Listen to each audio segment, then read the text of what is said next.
regions have positions to fill. Applications are requested from the SEU to review for employment consideration. The applications on file with the highest scores for that region will be sent. Usually 3 applications for each opening. Normally scores below 90 are not reached or accepted.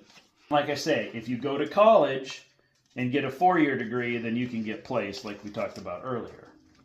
Now this is an example of some of the stuff that we had to do on the test, and I'll just flip through some examples here, but you know, the examinations were, or the examination was heavy duty.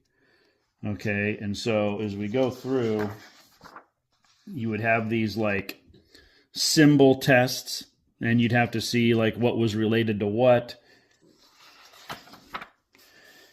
All kinds of different questions. You could like simple question would be, what is the VHF emergency frequency? What is the UHF emergency frequencies? Transponder with no altitude encoding capability is what? DME transponder with no altitude encoding capability is blah, blah, blah. These are examples of some of these questions that we would have. I mean, it was very, very intense. The schooling was rigorous and very, very serious.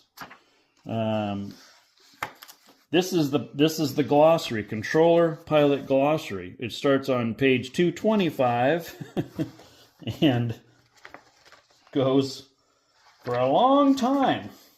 Good Lord. So these are literally just all these different glossary of terms.